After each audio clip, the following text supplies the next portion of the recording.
Hello, cinephiles. We're back for my very first FYC event of the season, and it's for still the Michael J. Fox documentary. I'm excited. You're excited. We're ready. Let's go.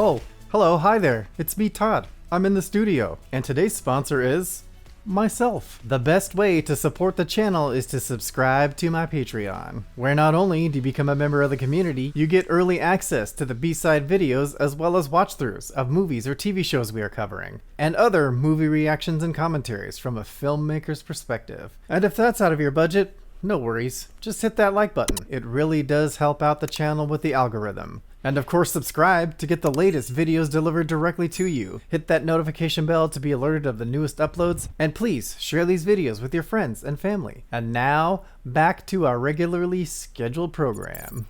All right, it is very cold and very rainy here in LA, and my GoPro mount actually mounts by using a magnet, so I can't mount the GoPro because the windshield wipers will knock it off the windshield. But yes, we actually have rain, and it actually has snowed in LA recently. We actually have a real winter here in La La Land. But we are headed to Harmony Gold up on Sunset Boulevard for the Michael J. Fox movie. I mean, how more epic can the beginning of FYC Season B for us? And for fans of the channel and those that know, we are at the intersection of Sunset and La Brea, where one of the filming locations for Michael Fox's, that's right, Michael Fox, before he was Michael J. Fox, is right here. So across the street there, to the left, is one of the filming locations for Midnight Madness, Michael Fox's first movie. And if you want to check out my full Midnight Madness filming locations video, click the card in the upper right, and you can see Michael Fox's big screen debut. Here we are, Harmony Gold on Sunset.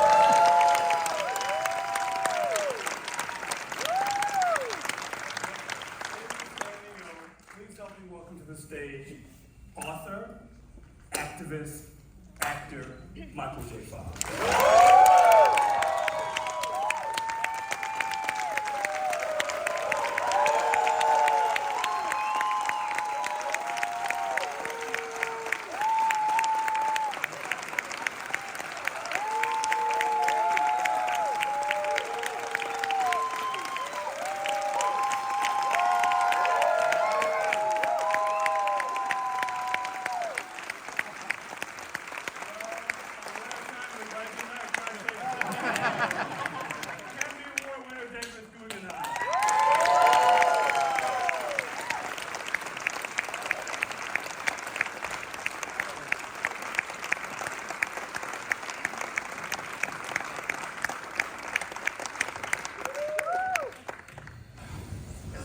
Backstage, it's not a perm. You know that's in the movie now. I like turned 60 in my hair color. I turned into Mike Brady. It's bizarre. I've got to ask you, one of the things I told you backstage I really liked about the movie is that it uses the beginning of Lucky Man, which I've always loved that opening because it's so evocative and it's so simple, but it's so powerful. It's such a great piece of writing. Can you guys talk about how you arrived on using that for the beginning of the movie? Well, the understanding from the beginning was that all that was open to Davis. He used whatever he wanted to use, and so he kind of they told me they would use the stuff I'd written as a base for what they're going to do with the film. But beyond that, I just kind of let them go to it, and so I don't know what went into your decision making and what stuff to use. I don't know either.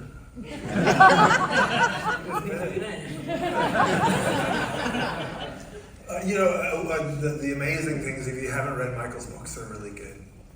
They're really good. They're really good storytelling, and they're really good writing. And it was like as a documentarian where you usually have no material when you start. We started with all this rich material. And I didn't have to do that many voiceovers. Yeah, what did you do in this? Shit all. I just sat on the beach and waited for you to be done. Have you guys met yet? Because maybe you should get to know. I just want to ask you too about the first conversation you had, because again, those books are so rich. I mean, I love that whole thing in the book you comparing or connecting the hard way to Preston Sturges, which I just thought was really wonderful. I love the way your mind works, and the movie really gets across the way your mind works. You're really ambitious intelligence, and I wanted to have you guys talk about your first meeting and how all these things came together. First meeting was, we met cute. We were in Martha's Vineyard, and he came over to my mother-in-law's house, and we sat on the porch and ate lobster sandwiches and talked about movies. It was like a great first day. The only thing, this is true, that any documentary I've ever worked with, I've never had. The documentarians in the audience will tell you that, like, when you make a movie, you're in a wrestling match with your subject because you want them to give you everything, and they don't want to give you anything, and they want to shape their story, and they don't want to let you shape your story, and there's a slow sort of negotiation, and that was not the case in this. Michael's just like, do whatever you want. I wanted to hear my story. And I had written it to come at it from so many different angles. Just because I had nothing else to do. I was in the hospital a lot last couple of years, so I was just thinking about my memoirs. But I was going to tell you before, when you were talking about my books, and you telling me about my books, like someone told me early on that everybody has one great book in them, and I wrote 4.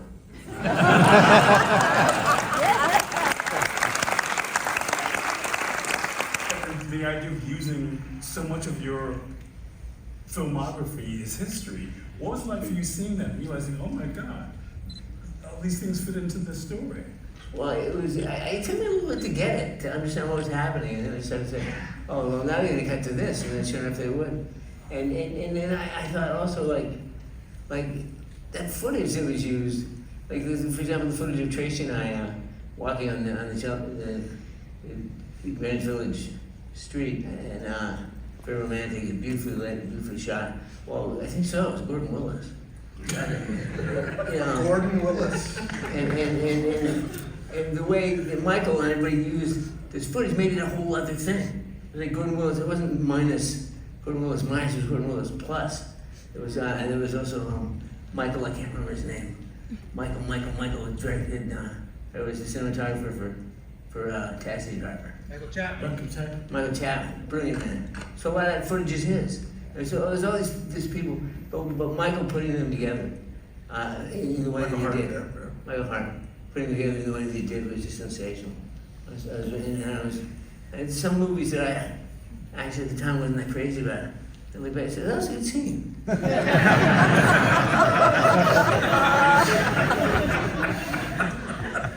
Well, gave me a whole new appreciation for Teen Wolf, I have to say that.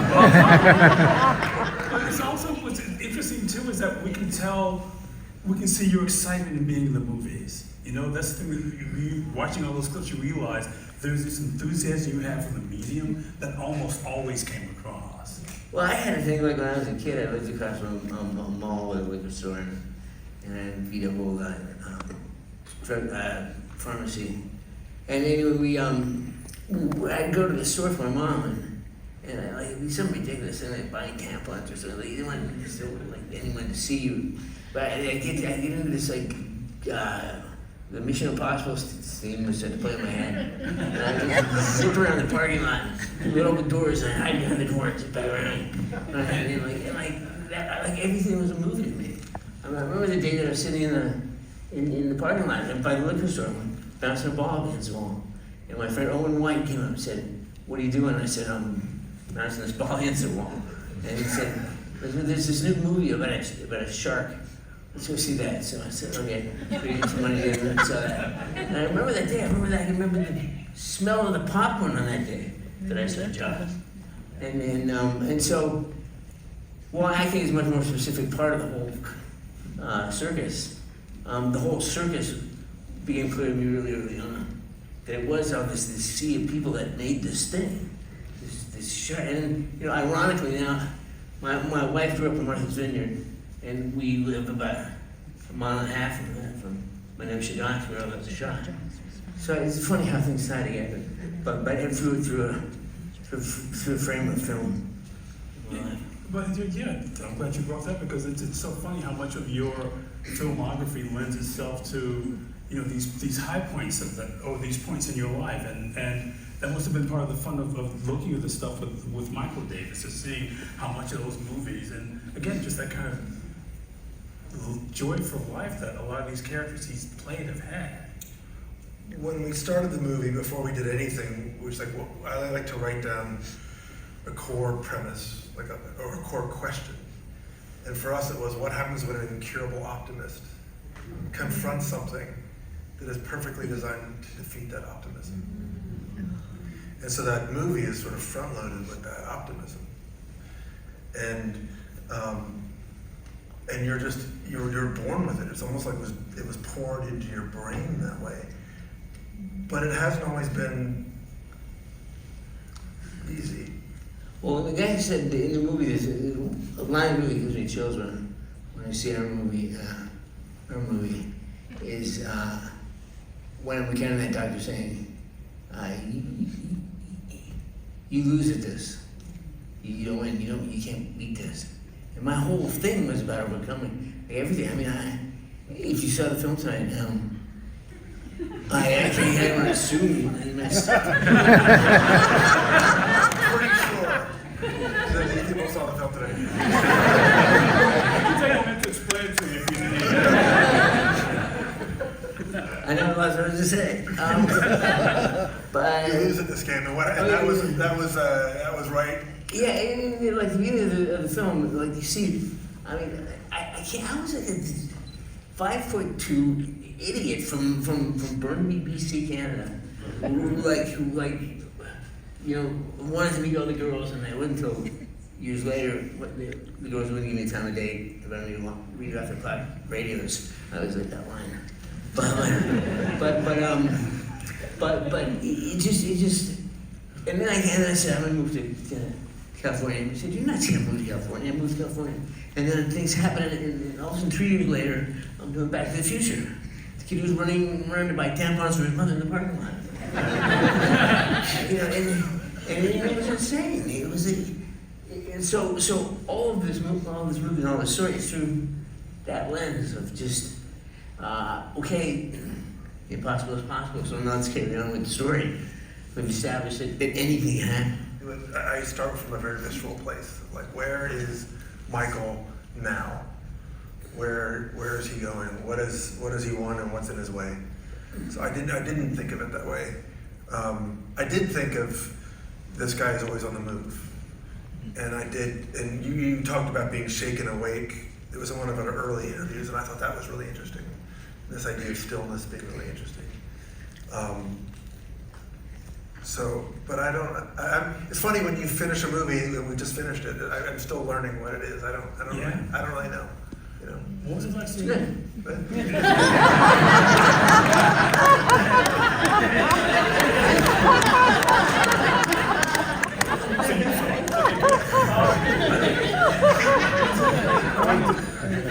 about for you guys seeing in front of an audience for the first time? Because just hearing the reaction outside, I wanted to hear about the Sundance experience.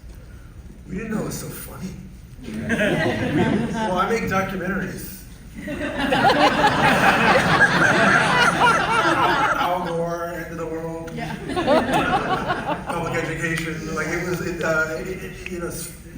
it's nice to have some funny. And I'll say this the other way, which is that personally, I needed this movie. I think my wife Lisa's here, and the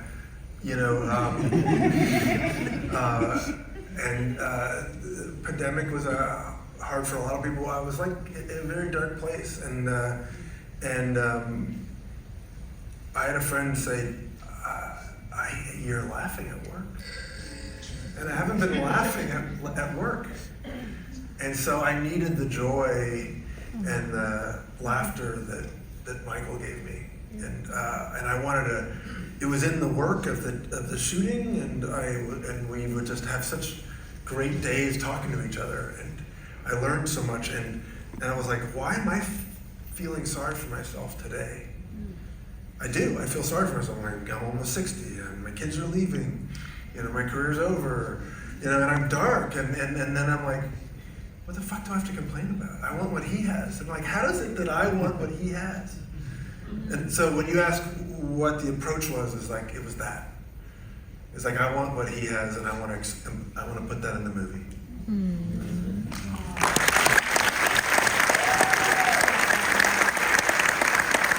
See them come to life that way, and then with the joy and the groundedness and all the Tracy that's in them. It's just so fantastic, and just great because like without Tracy, we don't get past the first 30 minutes of the movie. I don't make it. I'm done. I'm dead. It's a short film. Yeah, it's a short film. And she. What's wrong? She saved my life, and she doesn't want to talk about it. Like, you saved my life, yeah, I know.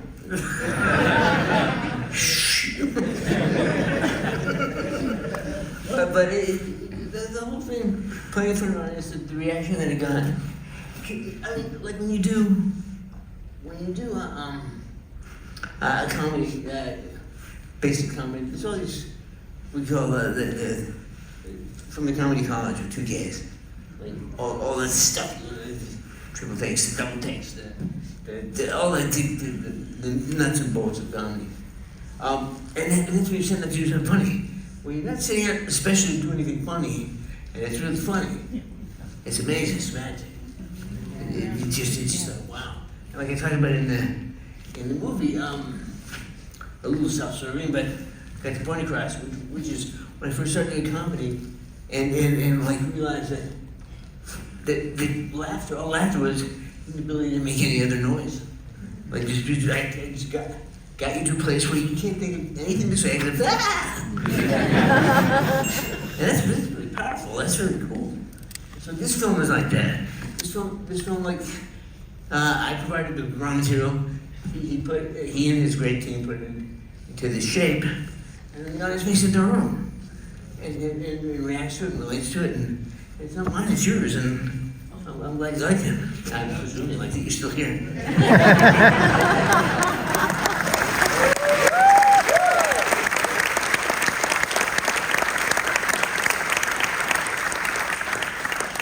Something magical happens in it because I'm not a big fan of movies where you hear the crew offset in the documentary, but you realize that you thrive on audience and that reaction and reading people, bringing them into your world. And we can hear that happening here. That the crew's being brought into your world with you. And that's a remarkable power that you have. And I think it's this thing that really makes a movie funny and emotional at the same time. There's something that reminds me when you say that. Everyone knows about laugh tracks. And like the thing about in the movie, all the writers on the show, part of the deal is to write the jokes, and part of the deal is to laugh at the jokes. So we know where the jokes are. and so there's all this, but as an actor, I can hear that one guy who's really laughing. And one guy who's really laughing, I go, oh, Mark, like, it's good. I mean, it didn't matter if everybody else was laughing, because they so laughed so much that I didn't trust their laughter anymore. But Mark was always smart. So I think that's just that kind of like weird laugh. I can tell when a response is real to what you do, and you just know. But you can hear it. It sounds like honest laughter. It sounds like a real exchange, but also I feel, Davis, it's a magical thing to hear that, because you know what I'm talking about. The kind of thing, oh, it's the clubbiness, we get to go inside with the crew, but it's not that. It's cracking me up, like the whole time. We're just laughing, and that's it. And we almost didn't do that one interview. There's one interview. There's no. We started. Did I break my face? but there no talking heads. We were like, we're not going to have it. And I said, well, let's do one interview. Really? I mean, it was over. We did stretch it out, but one shot. We went back to it several times. Yeah. But I was like, maybe I don't know if we're going to do this. I don't know if it's going to work. But and there's the cinematographer Claire Popkin has this. He did Free Solo with Shannon Dell, who's here tonight. But he taught me, we were doing this commercial, and he taught me this shot where on one lens at one distance in one, height, you can put the lens right here, and I can look at Michael, and we're looking right at each other like this, and the lens is right here, and he's looking at me, but it looks like he's looking at the lens, and we're this far apart talking the whole time. And it's just him and I, and so what you get in that movie is Michael and I talking. And we did it like, I don't know, 5 or 6 times, 5 or 6 days for several hours. And it was just, we're making each other laugh. Or telling me what it's like to be you. And that, first of all, that shot is amazing from Claire, but you're amazing in that you were just like, I'm an open book. Well, it's weird. And that was my intention. It wasn't my intention when I saw the movie. I was like, shit, did they know the camera was on me? I mean, that whole thing. All these years, you didn't know the camera was on you? You would know. I need to tell you that. You're in the phone. It was like, the Parkinsonian blank face, the kind of moving tongue, and just that I hate that. I don't like that. I don't like looking like that. Not much I can do about it, so we move on. But the fact that I let that happen in that shot, because I didn't think about it, because it was the most natural place to be, the most natural thing to do. Well, we were just looking at it. To go back to it, it was just you and me like this. This is apart, looking at each other. And that was sort of. I mean, I've made a lot of movies. The first time I've ever done it, it was a total breakthrough because we're just right. Two guys. And I was trying to intimidate you because I had a shitload of trophies back there.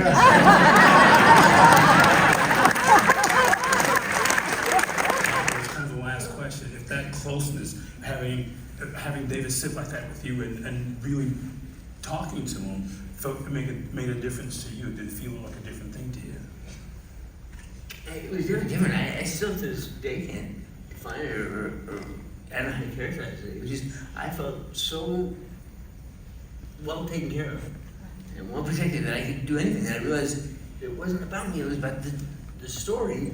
And once I let myself be engaged by this guy telling the story, that I entered to a higher game, and this was a higher game, and so I felt like, ooh, I'm telling all this stuff, and I was like, oh, here's a picture of my wife. Let's see.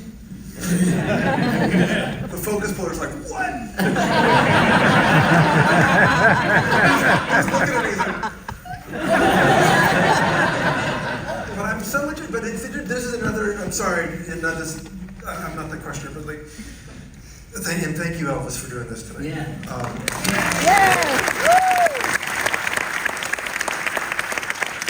What would that same interview in the exact same be like when you're 28, the year before you had Parkinson's? I mean, would you have been open? Would you have been, hey, I'll do, here I am, or would you have been more guarded and all the, Yeah. right? I mean, my point is, you're in a place in your life where you're like, I'm me. Here I am. I'm not hiding anything. I'm an open book, which is so rare. So that's the magic I'm talking about, because you can see those early interviews where he's a performer. We know he's not play to the host, he's playing to the audience, but it's a different thing. It's not performative. I saw on TV, they run all the Johnny Carsons, and it just landed on my Johnny Carson I did, and I did like 30. Wow. But he I was bullshitting. I mean, I ordered the story. I was telling him it was crap, and I had this kind of like, what was Johnny? No, the one. It's so punch that kid. that I don't have anymore. Like, because I don't have to run through a filter of what's this going to be when it's the world. I mean, it's the world when it hits my brain, and then there's just spillover. So it's interesting to see much of a storyteller, and because now I get the stories, and I didn't always get them before. And now I look at them and say, that's about my family, that's about my career, that's about loss, or that's about shared pain, or whatever. And it's been a real privilege to do it. Wow, that's a great job.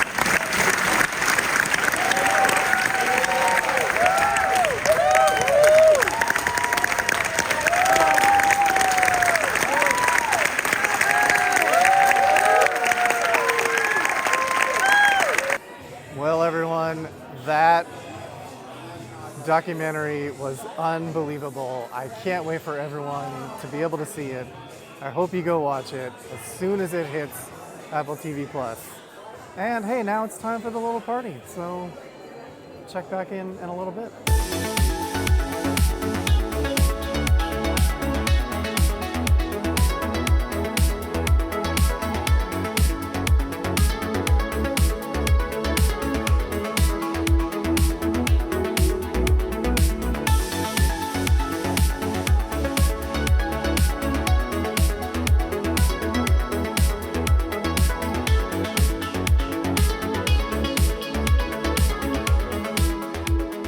And that's a wrap on the still Michael J. Fox documentary movie on Apple TV Plus FYC event.